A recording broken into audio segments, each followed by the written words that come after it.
করেছে কারা? কংগ্রেসের নেতারা।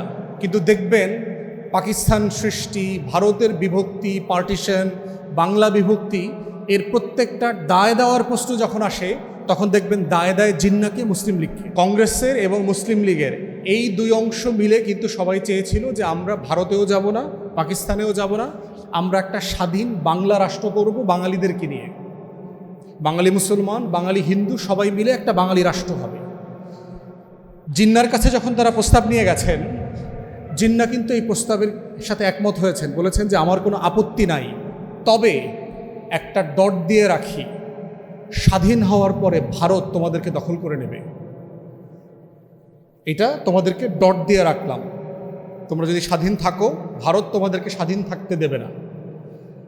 একই টিম যখন দিল্লিতে গেল কংগ্রেসের নেতাদের সাথে দেখা করতে, গান্ধী, নেহেরু, প্যাটেল, বল্লভভাই, তারা আউটরাইট না বলে দিল যে না, স্বাধীন বাংলা রাষ্ট্র বলে কোনো রাষ্ট্র হবে না, আমরা বাংলা ভাগ করব।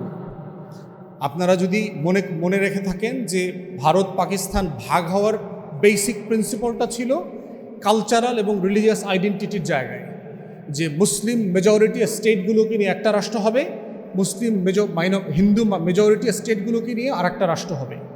তাহলে সেখানে ব্রিটিশ ইন্ডিয়াতে সবচেয়ে বড় প্রভিন্স ছিল হচ্ছে বেঙ্গল এবং পাঞ্জাব। আজকের বেঙ্গল বলতে আমাদের বাংলাদেশ না, পশ্চিম বাংলা, আসাম, ত্রিপুরা, এই পুরোটা মিলে হিস্টোরিক্যাল বেঙ্গল ছিল। এই বেঙ্গল, এইটা হচ্ছে সবচেয়ে বড় রাজ্য, প্রভিন্স। এখানে 54% মুসলমান। ওইদিকে হচ্ছে পাঞ্জাব, এরপরে সবচেয়ে বড় স্টেট, সেখানেও 53-54% মুসলমান। তাহলে টেকনিক্যালি পুরো পাঞ্জাব এবং পুরো বাংলা পাকিস্তানে চলে যাওয়ার কথা না? ব্রিটিশ কলোনিয়াল যে ডিভিশনের যে প্ল্যান হচ্ছে, সেখান থেকে ইন্ডিয়ান কংগ্রেসের নেতারা বের করলো যে না, আমরা এই দুইটা প্রভিন্সকে ভাগ করে ফেলব, পুরোটা দেব না। ওই দিক থেকে দেখেন আপনার মাউন্ট ব্যাটেনকে দিয়ে, ভাইসরয়কে দিয়ে বেঙ্গল ভাগ করাইলো এইদিকে, আর ওইদিকে হচ্ছে পাঞ্জাব ভাগ করাইলো। করেছে কারা? কংগ্রেসের নেতারা। কিন্তু দেখবেন পাকিস্তান সৃষ্টি, ভারতের বিভক্তি, পার্টিশন, বাংলা বিভক্তি, এর প্রত্যেকটা দায় দেওয়ার প্রশ্ন যখন আসে তখন দেখবেন দায় দেয় জিন্নাকে, মুসলিম লীগকে। সবসময় দেখবেন জিন্না এবং মুসলিম লীগকে একটা ভিলেন ফিগার হিসেবে তৈরি করেছে, এবং তৈরি করার মধ্য দিয়ে যেটা করেছে যে ইতিহাসের তারা একটা ডাইলিউশন করছে। এবং কি আয়রনি দেখেন, ঢাকা বিশ্ববিদ্যালয়ে একটা জিন্না নামে একটা হল ছিল, এই হলের নামটা পর্যন্ত পরিবর্তন করে দিয়েছে বাংলাদেশের প্রগতিশীলরা, কারণ সে নাকি বাংলাদেশের এই বিভক্তির জন্য দায়ী। মানে হিস্টোরিক্যালি যে জাতিসত্তা না হয়ে ওঠার যে কারণ, একটা জাতির নিজস্ব মুক্তির লড়াই আছে। একটা জাতি কখন জাতি হয়ে ওঠে? আমরা যখন আমাদেরকে বলছি যে আমরা বাংলাদেশি, এই জাতিসত্তাটা কবে থেকে আমরা জাতি, এটার কি কোনো দিন তারিখ আছে? একটা জাতি অ্যানথ্রোপোলজিস্ট যারা আছেন, যারা সোশিওলজি নিয়ে কাজ করেন, হিস্ট্রি, তারা বলছে যে একটা জাতি হয়ে ওঠার জন্য 3 থেকে 5 হাজার বছরের ইতিহাস লাগে। আমার ইতিহাসের অংশ যদি আমরা দেখি, প্রায় দেখা যাবে যে আমার ইতিহাসটা শুরু হয়েছে 1971 সালের 7ই মার্চ এবং শেষ হয়ে গেছে 16ই ডিসেম্বর।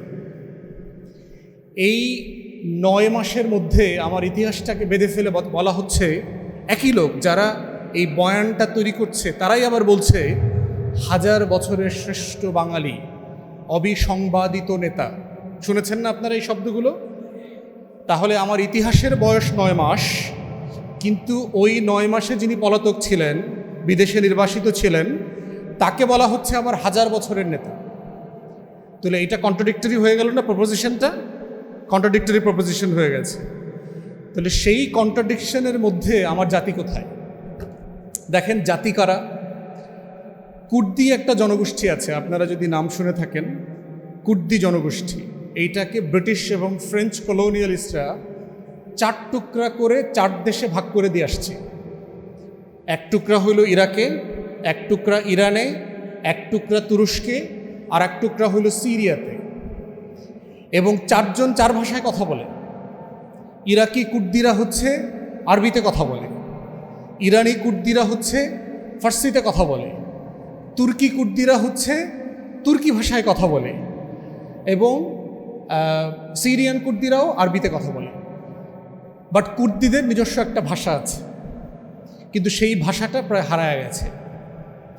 কিন্তু আপনি যদি কুর্দি জাতিসত্তা দেখেন, তাদের নিজস্ব সংস্কৃতি আছে, ভাষা আছে এবং হাজার বছরের ইতিহাস আছে।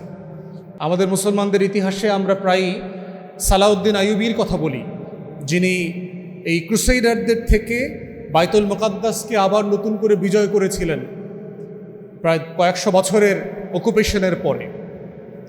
তো সেই জায়গাতে তার কি রাষ্ট্র আছে? কুর্দি জনগোষ্ঠীর কি রাষ্ট্র আছে? তার নিজের কিন্তু রাষ্ট্র নাই, কিন্তু সে একটা জাতি কিনা? সে একটা জাতি না? আমাদের বাড়ির পাশে আছে হচ্ছে তামিল জনগোষ্ঠী আছে, ভারতের দক্ষিণাঞ্চলে তামিলনাড়ু একটা প্রভিন্স আছে, স্টেট আছে, শ্রীলঙ্কাতে আছে বিশাল তামিল জনগোষ্ঠী আছে। এই তামিল জনগোষ্ঠীরও হাজার বছরের ইতিহাস আছে, কিন্তু তার কি রাষ্ট্র আছে? তামিলদের কোনো রাষ্ট্র নাই। তাহলে চিন্তা করে দেখেন যে জাতি আছে, রাষ্ট্র নাই। আমার দেশের সংকট হচ্ছে আমার রাষ্ট্র আছে, কিন্তু আমরা এখনো জাতি হয়ে উঠি নাই। কিন্তু এর মানে এটা না যে আমার জাতিসত্তার ইতিহাস নাই, আছে, কিন্তু জাতিসত্তার ইতিহাসটা এত ডাইলিউটেড হয়ে গেছে, এত বেশি ডিভাইসিভ করে ফেলেছে, এই ইতিহাসের কিছু অংশকে গ্রহণ করা এবং কিছু অংশকে ফেলে দেওয়া, হারিয়ে দেওয়া মধ্য দিয়ে যেটা হয়েছে, এটাকে সবটা মিলিয়ে একটা জাতি করবার যে চেষ্টা, সেই চেষ্টাটা এই ভূখণ্ডে হয় নাই, এই ভূখণ্ডের নেতারা করেন নাই। এই জন্য 47-এ দেখবেন যখন ব্রিটিশরা চলে যায়, যখন নতুন এই কলোনিয়াল ইন্ডিয়াকে ছেড়ে দিয়ে, তখন ক্যাবিনেট মিশন প্ল্যান যদি দেখেন, তার পরবর্তীতে ABC যে প্ল্যান ছিল, তার পরবর্তীতে একটা অবিভক্ত স্বাধীন বাংলা হবারও পরিকল্পনা ছিল, যে আজকের যে অংশটা পাকিস্তান, এই অংশটা পাকিস্তান থাকবে, মাঝখানের যে অংশটা মোটা দাগে হিন্দু মেজরিটি জনগোষ্ঠী, তারা ইন্ডিয়া হিসেবে থাকবে, আর আমরা যারা বাংলা, অবিভক্ত বাংলা, পুরোটা মিলে একটা অবিভক্ত বাংলা রাষ্ট্র হবে। এইটার একটা প্রস্তাবনা ছিল। আমাদের পূর্বপুরুষ শেখ মুজিবের নেতা হোসেন শহীদ সোহরাওয়ার্দী, তারপরে আবুল হাশেম, বদরুদ্দিন ওমর একজন তাত্ত্বিক ছিলেন, মারা গেছেন, ওনার বাবা মুসলিম লীগের বড় নেতা ছিলেন, বেঙ্গল মুসলিম লীগের সেক্রেটারি ছিলেন।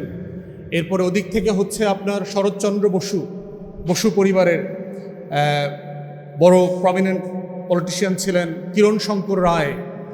আমাদের মুসলমানদের ইতিহাসে আমরা প্রায়ই সালাউদ্দিন আইয়ুবীর কথা বলি, যিনি এই ক্রুসেইডারদের থেকে বাইতুল মুকাদ্দাসকে আবার নতুন করে বিজয় করেছিলেন প্রায় কয়েকশো বছরের অকুপেশনের পরে।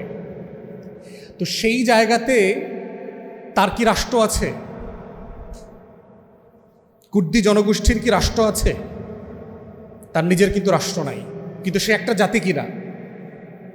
সে একটা জাতি না?